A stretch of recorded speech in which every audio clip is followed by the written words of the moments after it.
I'm the developer of Weight-A-Minute engine balancing software. And today I would like to demonstrate the integrated version of Weight-A-Minute on the Model 2002 Stewart Warner Balancer. This balancer was manufactured in 1980, approximately 20 years old, and mounted on top of the balancer is a compact laptop computer with a Pentium 266. I'd like to show you a few things about the balancing screen before we start. This is the right plane and left plane. Stewart Warner will acquire the data independently, one column at a time, left and right, unlike a hard bearing balancer which does both columns simultaneously. Also, the Stewart Warner balancer is accurate at a specific RPM, so I've selected 500 for my balancing speed plus 5 RPM. So we will be acquiring the data during this demonstration between 500 and 505 RPM. This will give you very reliable and accurate readings. This is a drill selector, and when you select a different drill size, it will reflect in the drill depth text boxes. The typical 1-inch drill is very typical for engine balancing. Drill correction axis, either select radial or axial. Radial will be perpendicular to the crankshaft, and axial will be parallel. We also have a checkbox for selecting and deselecting drill point compensation. There's a material button for selecting either aluminum or steel. There's a mode control for either force or two-plane mode. You can also go into the heavy metal and drill calculator from this screen if you need additional help. So, I think we're ready to perform some tests. Thank you. Hi, demonstration number 1. I'll be installing this weight on the flywheel of this assembly that I've balanced to see how accurately the 2000 reports the imbalance. We have 68.5 grams of weight that I'm going to install on a 5.8-inch radius. And let's go over to the machine, install this, and see what it says. It gives us for a reading.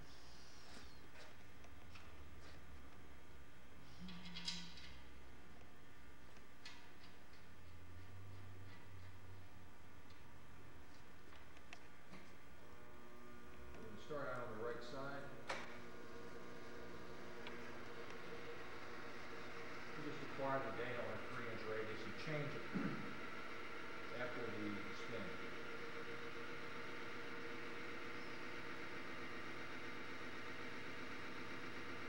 Acquire the right side, now we're going to do the left at the same time. And it's now locking the right column out. And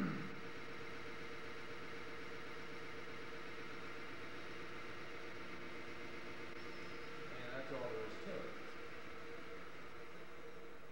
So the left side is recording approximately 54 grams out, which is 5.7 ounce inches, and giving us a drill depth of 548 thousandths. On the right side, we've reported 127.5 grams, which is 13 ounce inches, with a drill depth of 1323. If we were to make a correction on a 5.8-inch radius where the weight is, it's reporting 68.23 grams, and we've installed 68.5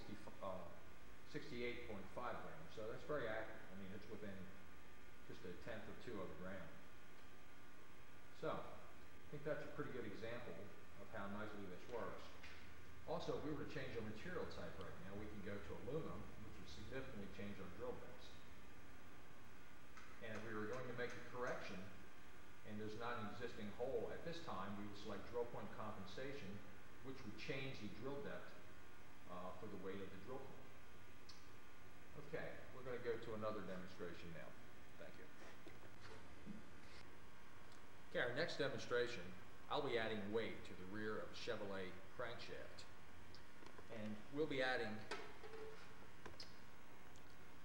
74 grams on a 1.8-inch radius, which is the distance from the center of the crank to the bolt holes. This will give us a pretty good amount of imbalance. And then we're going to correct it at the rim of the flywheel by installing clay. So we'll make the spin, acquire the data, and then change the radius to 6.2 and add the appropriate amount of weight that the program has reported to make the correction. So let's install this now.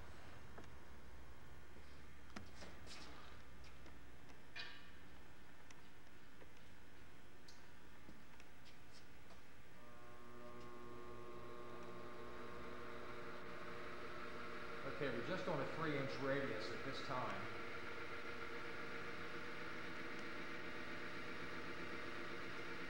And this is reported 43.47 grams. I'm making my correction on a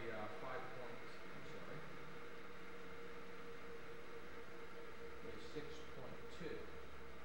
So at 6.2, it's reporting 20.83 grams. So we're going to get about approximately 21 grams to make this correction.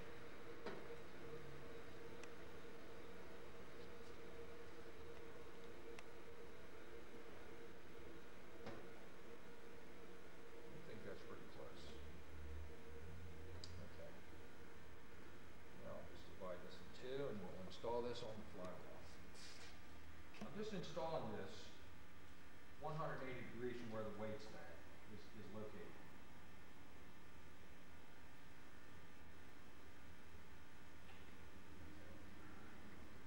Let's see kind of the difference that made.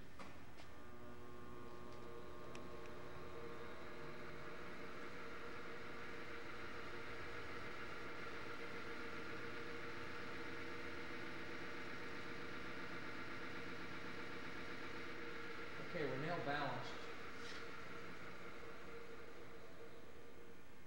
9/10 of a gram. So it was a first time correction to within 9/10 of a gram, which I think is pretty good for a 20-year-old piece of equipment. Okay, next I'm going to be installing a 400 flywheel on this assembly, which is at 25.1 ounce-inches of imbalance.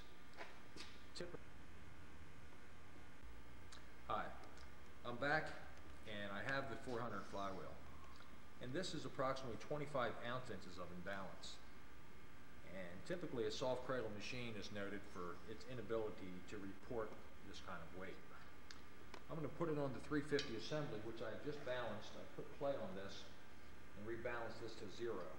So let's install this now and see if this machine can give us the proper answer.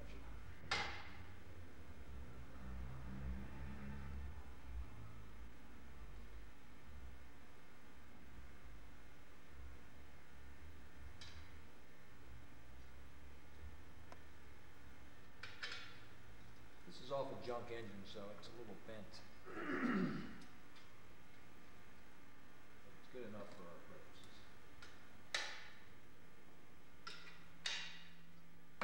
As you can see, bring the weight up. I mean, the flywheel is so far out of balance, causing this engine to be so far out of balance that it just rolls when you let go of it. So,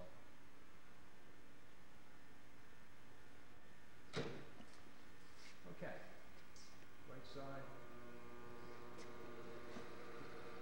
Shot of that flywheel and the machine shaking. And I don't know if you can see this, but this meter is going to pin. It's right now at 15 ounce-inches. It's pinning at 20. Staying on the machine. Zoom in on the data screen. There's the 25 ounce-inches of imbalance that are reported. So if I was going to make a correction on the 6.2-inch radius and drill that flywheel, that would give me my depth or the amount of weight to add. And if you were to add 117 grams to the other end of the flywheel, which I don't have enough clay to do that, the unit would be balanced.